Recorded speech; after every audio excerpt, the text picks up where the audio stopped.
The good news is that we found two great talks to replace it, two 30-minute talks, just to be clear.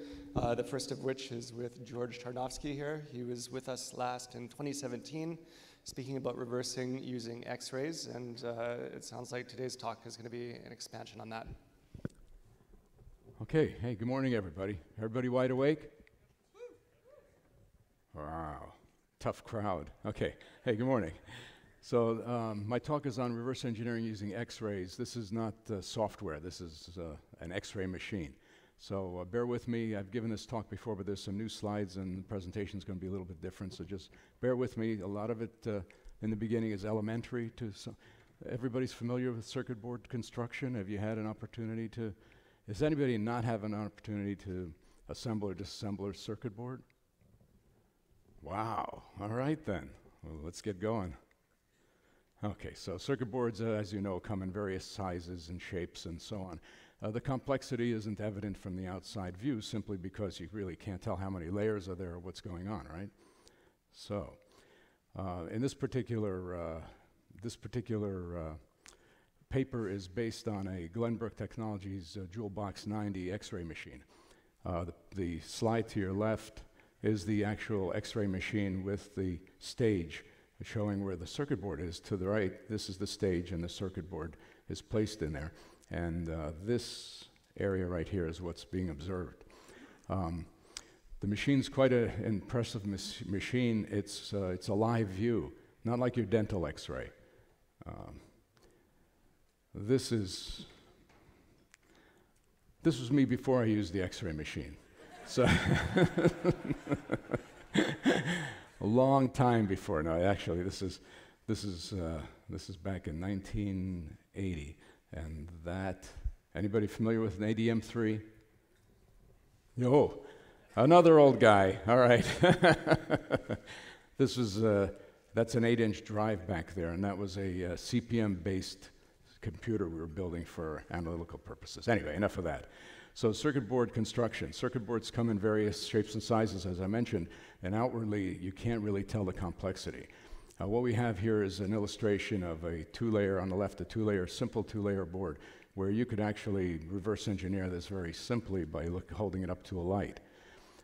On the right side, we've got a complex 12-layer board where you have internal plane layers. These layers here, I don't know if everybody can see that. Can you see that, Mark? Oh, you can, okay. So these layers here would actually mask the view if you were to try to backlight it and see what's going on inside. So it's pretty tough to do visually. So common methods of reverse engineering, you've got backlighting, as I just showed you, conductive tracing, mechanical delayering. So backlighting, as I mentioned, works on everything except for multi-layer boards with plane layers where you're not going to see anything. Conductive tracing, now that's a pretty tedious task if you're talking about some of today's technology where if you have a BGA, ball grid array, the pads may not go all the way through, so you don't see all the balls, you don't see all the pads, so you can't make contact to them. Mechanical delayering, that was shown here a couple years ago, and it's rather destructive, totally destructive. You don't have anything left but a pile of dust when you're done with that, but it does work. So that's another method. I choose to use the X-ray, even though it's a little more expensive. So what we have here is we've got backlighting.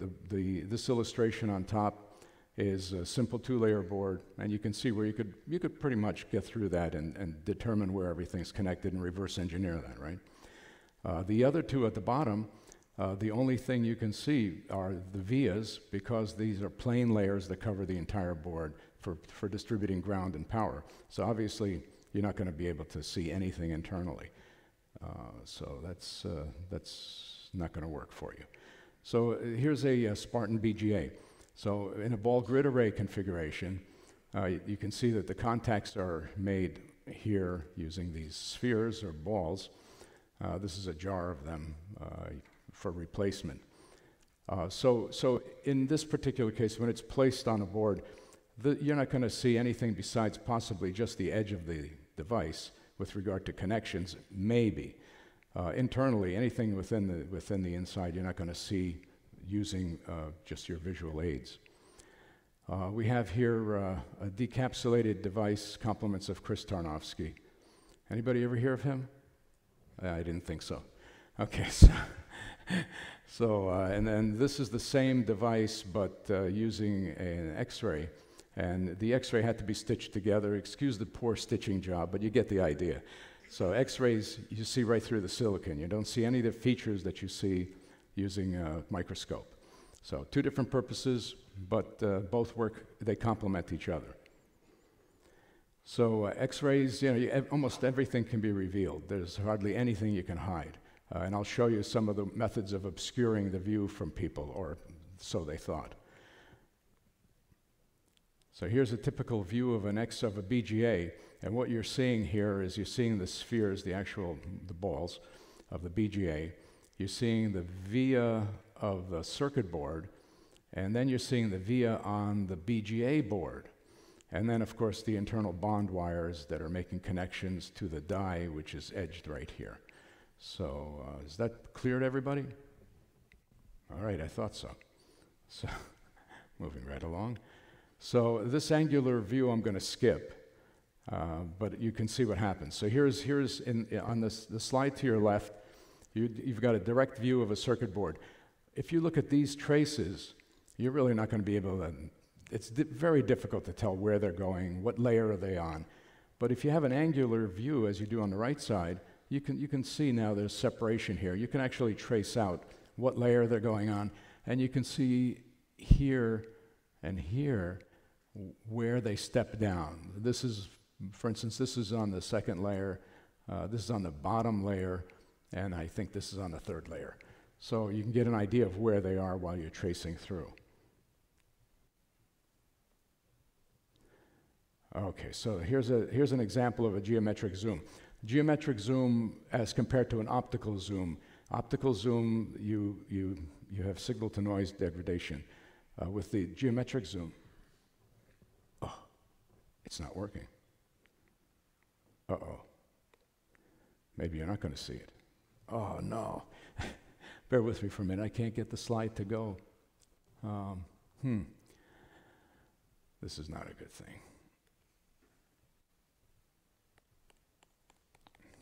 Well, I guess you're not going to see a geometric zoom. If anybody wants to see it, I'll be glad to show it to you later. The geometric zoom simply means I'm going to bring the target closer to the emitter, to the actual emission, and expose it that way as compared to optically just zooming in, where I'm going to lose signal to noise. Gee, sorry about the, oh, this is not good because I can't do any of the, Anybody know why I can't get these to run on PowerPoint? All you geniuses, nobody knows? Okay. Sorry, folks, I'm not going to be able to show you what I wanted to show you. Oh, this stinks. This really stinks. There's got to be a way you can do this. Sorry? Yeah, I'm trying. I really needed to show this.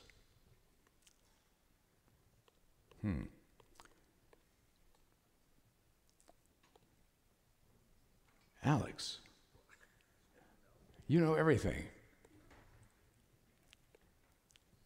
Oh, what in the world? I can zoom, but I can't get it to play. Okay. Oh, man. Sorry, folks.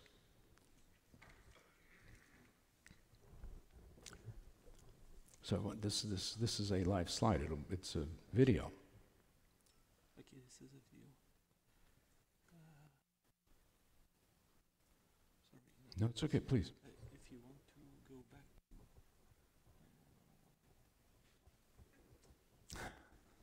Yeah, okay.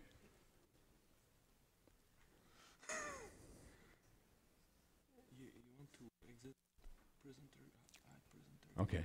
Oh. No. Same thing. Oh, here we go. Ah. Thank you. Yeah.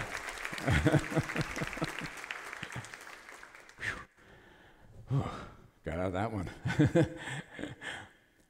Okay, so you can see how grainy it is because we're only sampling 16 times.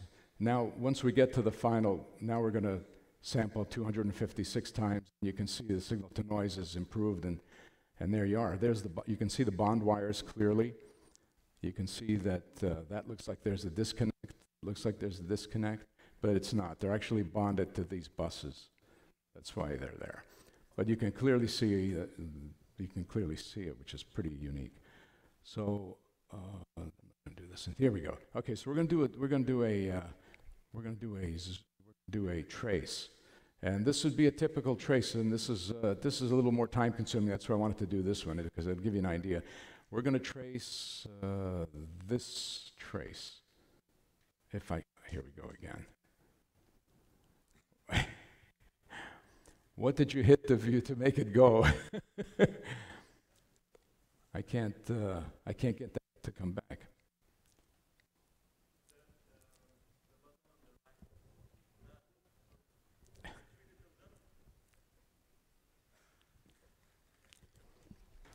Technical difficulties, I guess.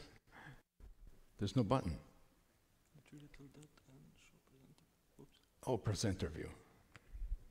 Okay. No, don't go away. This isn't it.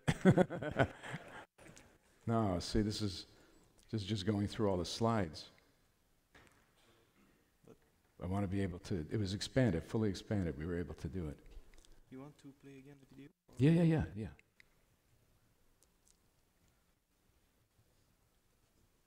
Yes. Thank you. Once again, saved. I still don't know how he did it.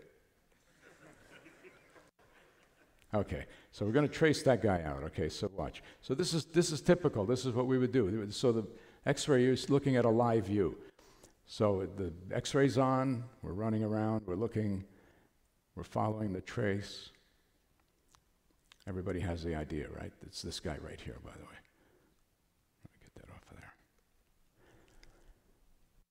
So you see over here, it gets pretty convoluted.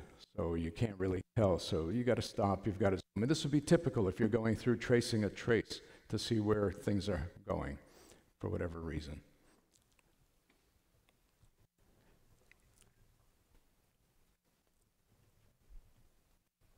So this area here, it's difficult to see whether it's if it's making the turn to the bottom or if it's going to the top. So that requires you to zoom in. And again, as we're going through reverse engineering, we run into this all the time where you've got to stop and take a moment and really analyze where they're going. So you have to zoom in a little further. And you can see it got grainy because I had to change the sampling rate. So now it's pretty evident that this goes like this, right? So now we'll continue. And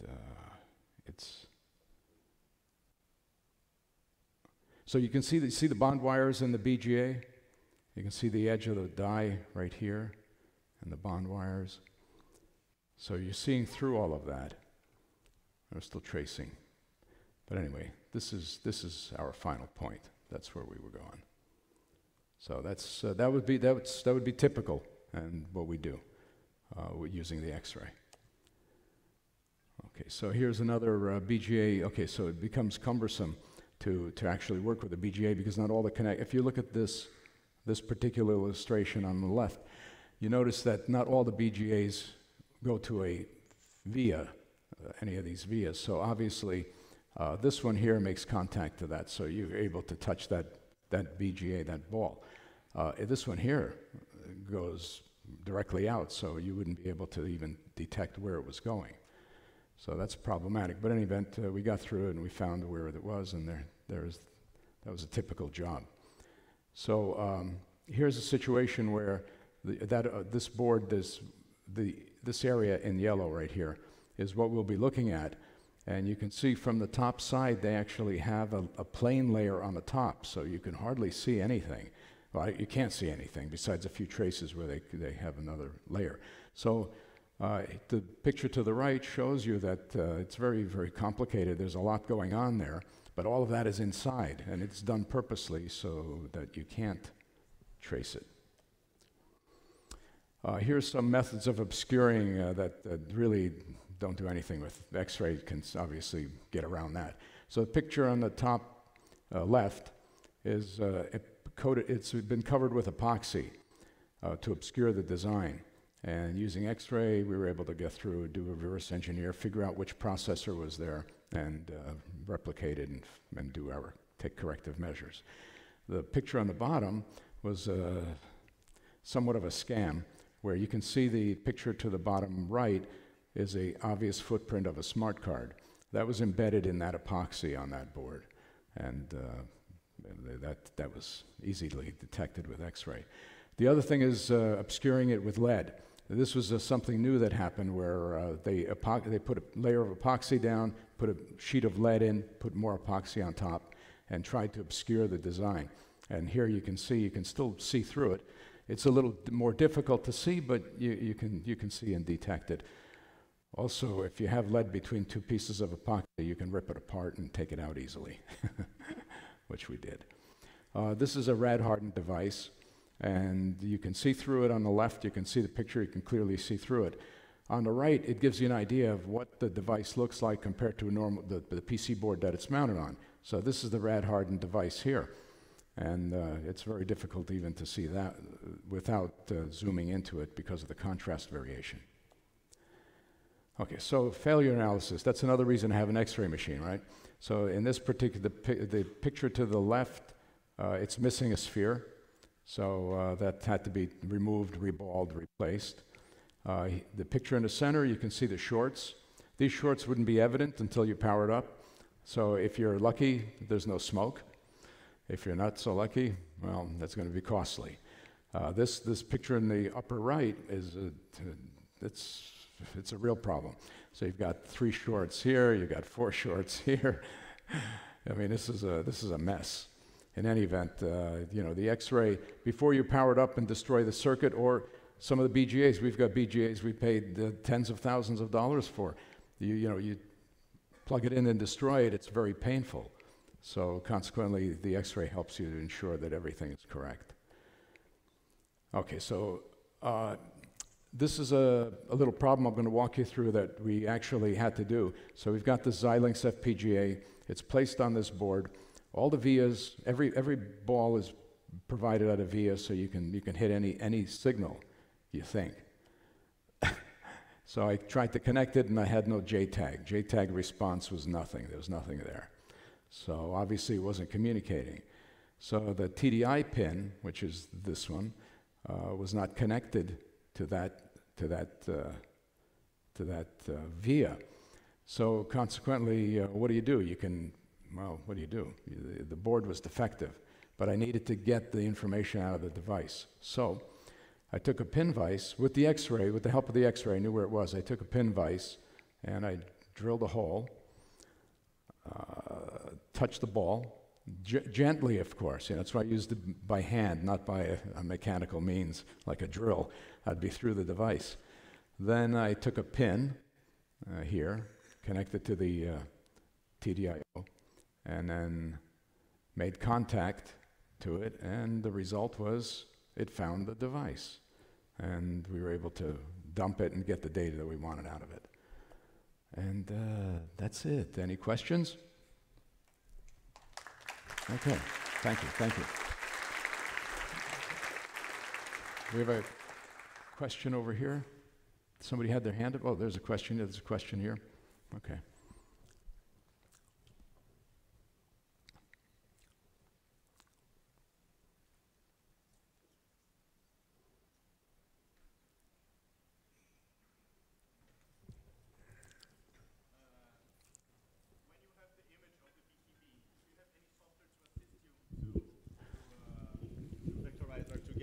In a CAD program?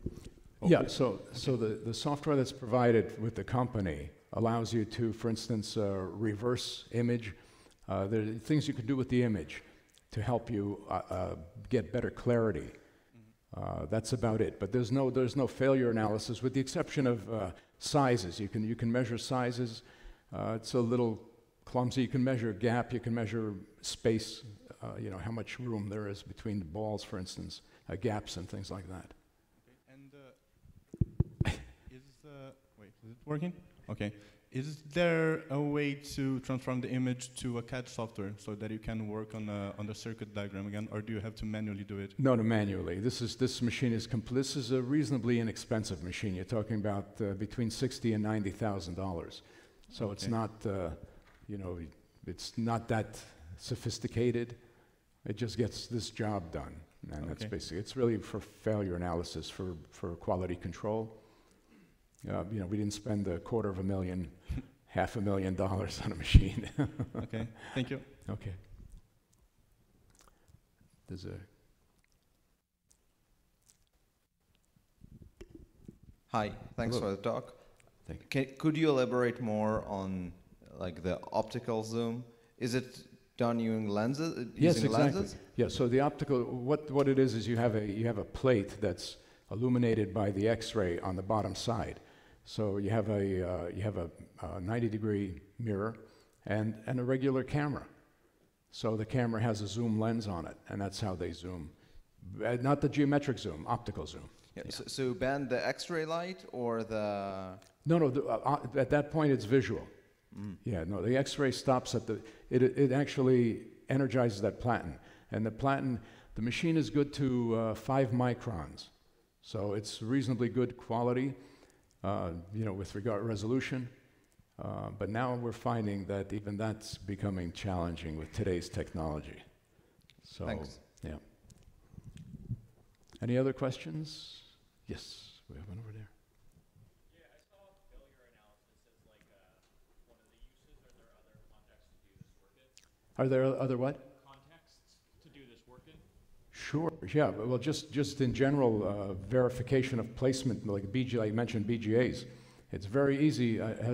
Has anybody worked with BGAs, placing them? You have. Okay. So you. So okay. So you know the complexity. It's really easy to have the balls short out because there's too much paste, and there's no way to verify that, with the exception of using an X-ray or power it up and see what happens. Okay. Any other questions? Am I missing anybody? No? All right. Thank you very much.